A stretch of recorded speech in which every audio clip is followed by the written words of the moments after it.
Hi, I'm Leon Furs, and in this little video I'm going to give a fly-through of the new GPT-5 with everything that I've tested out so far, as well as a few refreshers on some of the core features of ChatGPT. OpenAI just released GPT-5 overnight with a very long announcement video. It's about an hour and 15 minutes long, covering all of the features in detail. Of course, we can't always take these marketing promotions for granted, and we've seen in the past that they sometimes demonstrate features that don't actually exist. So I thought it would probably be worth getting in there and trying out these things for myself. Now, in the first 24 hours of a release with any of these products, these things do tend to slow down a little bit. So this video is quite heavily edited. A lot of the sections are sped up to double speed or even 4, 8, and 20 speed, just so that we're not sitting here watching ChatGPT think for a long time. But I will run through as many features as possible, and I hope you learn something about the new models. Okay, so just to start off with, the first big change is that OpenAI has removed all of its old models, and this is in the paid version I'm looking at here for now. And most of the rest of the tools are exactly the same. So agent mode, deep research, image, and so on, they're all in the same place. Some of them have been moved into this additional drop-down menu, but getting rid of O4 Mini High, 4.0, 03, 03 Pro, and all of those has consolidated everything to GPT-5. Everything else looks pretty much the same, except for obviously this nicely colored background. Over in the free version, I will check and notice that ChatGPT and ChatGPT Plus are the options, so we can't actually select GPT-5. But in the settings, where I always like to look for any minor changes, nothing's really changed in there either. We still have memory, we have the ability to turn memory on and off. You may have noticed just then in the background it updated to that new GPT-5 screen. We can still turn off Improve the Model for Everyone, which is the setting that stops them from training on your data, and we can put on multi-factor authentication and all of those things. So like the paid version, in the free version, most things are the same and located in the same places. So I'm not going to go over all of that again. I actually made a video just earlier this week where I went through all of those various different features of the free and paid versions. So make sure you check that video out. I'm going to start with a pretty trivial task: help me to plan a trip to Melbourne. Now it asks me a few questions in response, and under the hood here, even the free version is now using GPT-5. It's using a model that's a little bit more lightweight. I will turn web search on manually, so I'm going to go into the menu and turn web search on because I really want it to give me accurate information about the weather and so on. And you can see that it can do that pretty easily. It's pulled recent weather data from a Australian Government Bureau of Meteorology website, I believe, and it's given me some typical weather information for my trip to Melbourne. So far so good, and the next step I'm going to try to build a little simple budgeting app.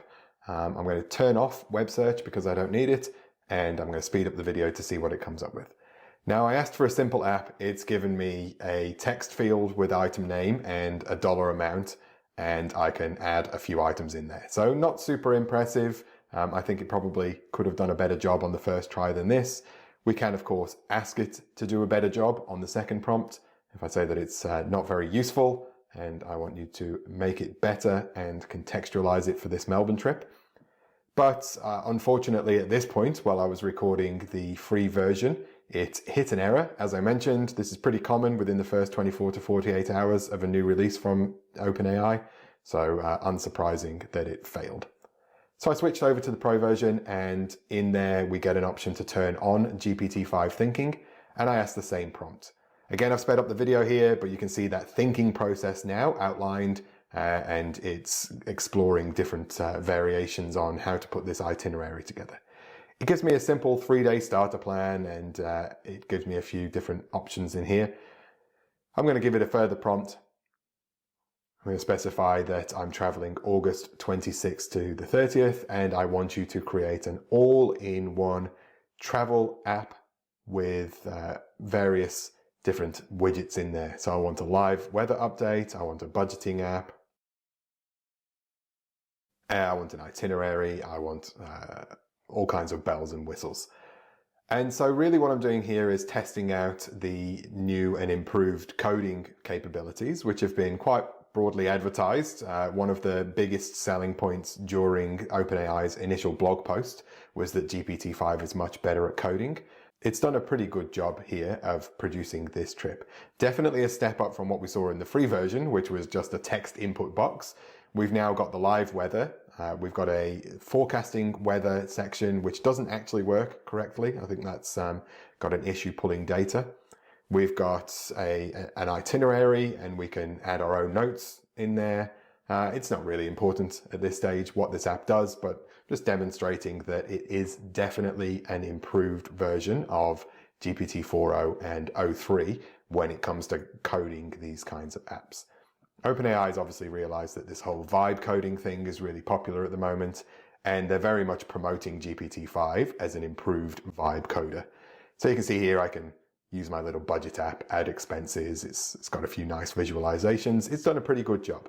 Some of the features don't work. So the import-export features don't work. It has a button up at the top there to export a CSV. That doesn't work either. Now I'm going to look at image generation. Now this hasn't been advertised as an improvement, but I just wanted to see if the thinking was made any difference. As you can see by these cats and the number of legs on this one, it hasn't. So still some issues there with image generation that the GPT-5 has not fixed. And then I'm going to go to a few of my standard experiments for working with this in education. So first of all, I'm throwing in a specialist maths exam question. This is an example of the highest level of senior secondary school maths that we have here in Victoria, where I'm based. It's going into GPT-5 with its thinking mode turned on, and it goes through those questions pretty quickly. If I check the assessor's report, they are accurate. I'll throw a few harder questions at it right from the back of the examination. These are about as difficult as these things get. And it, again, takes a little while for its thinking process, but it answers most of those things with no drama. So it's pretty good at mathematical reasoning. And this, again, is one of the advertised features of these GPT-5 updates. So we've seen a lot of benchmarking against various maths tests. We've seen a lot of advertising and promotion around improved mathematics over the recent weeks. OpenAI's models have taken out some fairly significant benchmarks. And just in these little experiments with some senior school level maths, it's certainly capable of handling those kinds of tasks now. So I'll step that along and look at something like senior school physics. And this time I want to just make some lesson materials. Now, as you would know if you've done this kind of task with AI before, one of the issues is that it can produce really generic lesson plans. So I've got thinking mode turned on again. I've specified VCE Unit 1 Physics 2025. And you can see in this sped up clip here that it's doing quite an extensive bunch of web searches. It's going to our curriculum authority's website. It's finding the latest curriculum information and study design details. And then it does write a fairly successful looking plan. Now I can jump over to those documents directly and just make sure that it's not hallucinating, and it is pulling out accurate activities, accurate areas of study and learning ideas. So that's pretty good for a starting point. In the next prompt, I'm saying create a simulation in Canvas. So we're going to test out this Canvas mode, which I've demonstrated in the video earlier this week. I'm going to turn off Google Drive and my other connectors because I don't need it getting confused. And again, it will do its thing, have a little bit of a think about how it's going to approach this task, and then produce some code for a simulation for this physics experiment. You can see here, this is pretty successful again. So this is a little simulator for simulating waves, and there's a lot of things that we can adjust here: wave speed, amplitude, frequency. We can change it from a transverse to a longitudinal wave. We've got that visualizer that's updating in real time. A lot of things happening in this. Big step up from GPT 4.0 and 0.3. Now I'm going to say write a short passage. Okay, and this is to test out another of their advertised features. They're telling us in the launch blog post that it is much better now at creative writing and writing tasks in general. So I'm asking it to give me a short little passage of prose, something in the vein of a fantasy novel, high fantasy 1980s style. So Raymond E. Feist kind of fantasy vibes here. And it will turn on thinking mode. It's actually identified in that little thinking passage a few possible authors to draw on, and then it very quickly produces some text. Now, for me, the text is still a little bit beige, a little bit formulaic. The rhythm of ChatGPT writing I find really predictable. I'm going to open it up in canvas mode, which should allow us to directly edit. Some of the features seem not to be working when I tried it this morning, so that might just be a first 24 hours kind of error. But if I ask it to improve it, it has a crack. It sort of reviews the text that it's got going on in there, and it's going to try to make a few small improvements.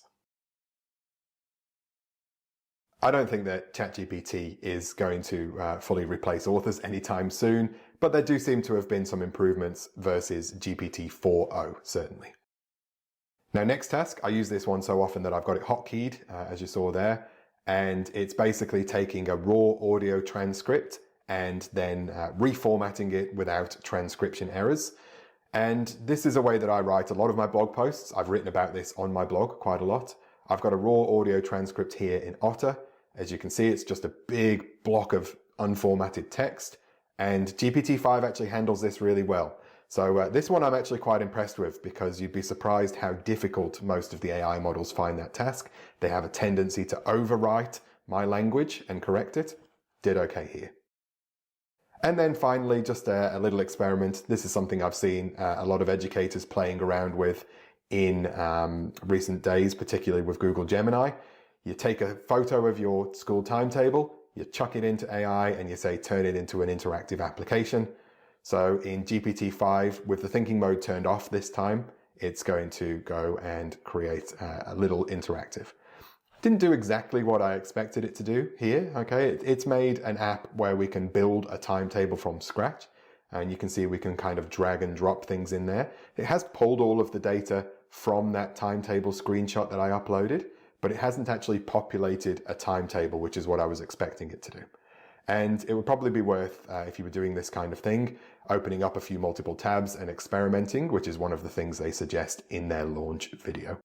Okay, so that's just a really quick run through of some of the features of the new GPT-5. As you can see, some things worked, some things didn't. There is going to be an awful lot of hype in the next weeks and months over the possibilities of GPT-5. I'm sure we'll see some refinements and a few subsequent features. We might see a few updates to things like deep research, the image generation. I was expecting something like Sora's video generation to also be pulled into this platform. So I'm quite surprised that they haven't centralized all of that stuff as well. But overall, definite improvements over GPT 4.0. But I would really, really love it if you tried it for yourself rather than just getting swept up in the hype on social media around these platforms. Thank you very much.